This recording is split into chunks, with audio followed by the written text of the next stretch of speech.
Welcome.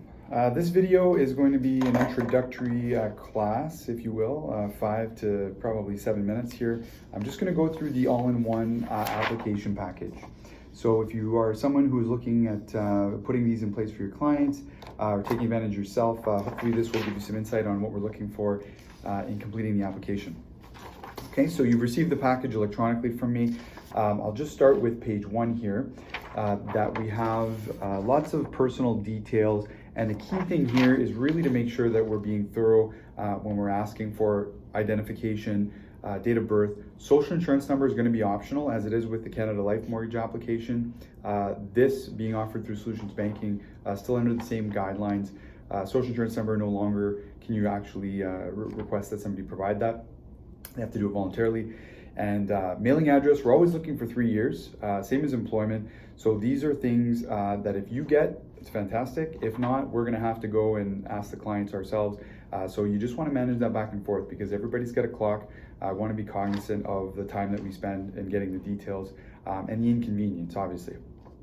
So with that, you'll see in red, a lot of the things are required or optional. And that's a nice tool to have here because it gives you some indication of what you're gonna really have a hard time submitting without knowing that these things they're in place.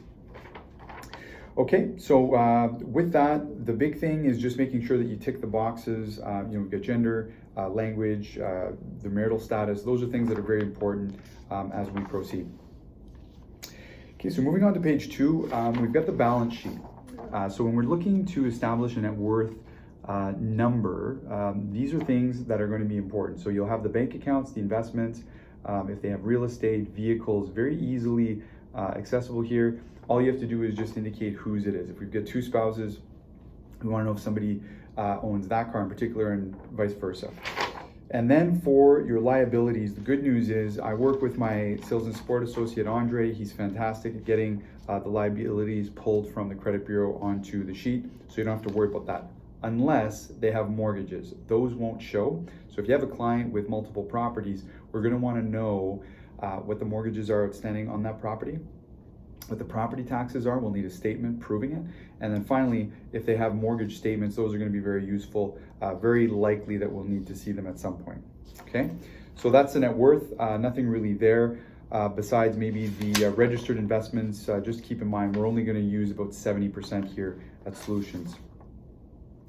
Okay, page 3, now we're getting into actually the product itself. So we're gonna wanna know how much financing that you wanna have, and those can be seen here in the top few lines. We're gonna know if you're purchasing, we're gonna know if you are refinancing a current primary residence. And it's very important for me to highlight that it has to be done on your primary residence. And then if we're looking at the mortgage collateral, so I'll bring this in a little bit closer, you'll see there's a lot of boxes here. So having done several now myself, I haven't seen any real major issues on here, but it's just making sure you tick the boxes and you don't leave anything blank. So for example, priority of mortgage is going to be first. We want to have first position when we set up an all-in-one. We are going to register 100% of the appraised value.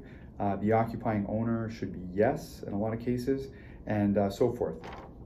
So with that, there's also a spot here for the specific year built. Remember, with all-in-one, we are going to cover, as a part of our promotion, the cost of the appraisal and the legal fees as of today's date, January 12th, and I expect that to continue on.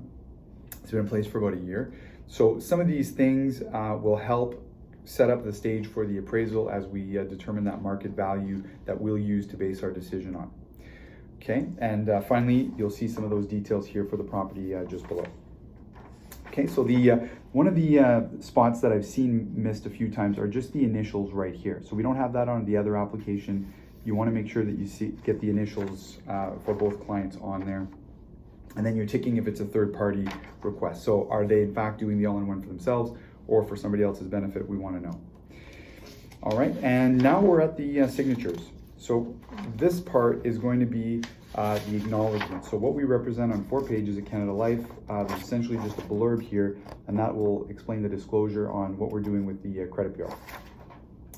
And guarantor signature, I get that one from time to time. The guarantor is only going to be somebody who stands behind the application, but whose income we are not using.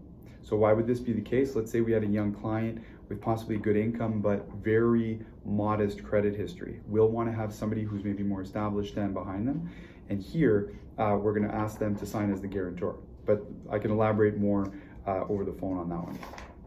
Okay, and then the witness is going to be where I typically am going to sign here, witnessing that I saw their signature for the acknowledgement, or if you're willing to do that, that's fine too. Okay.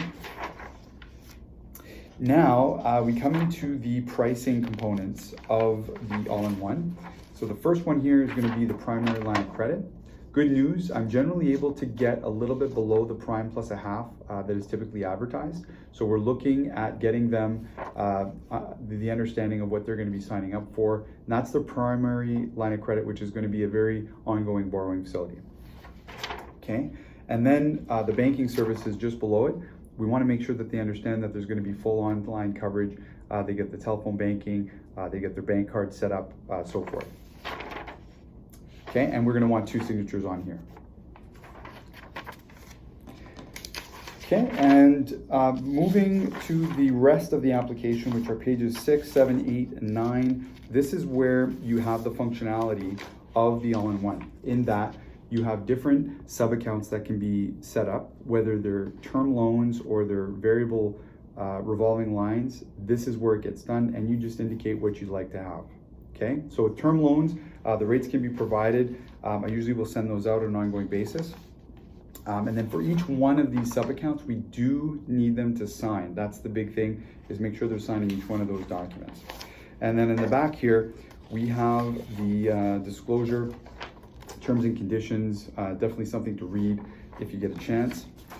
The other components are the direct deposit request.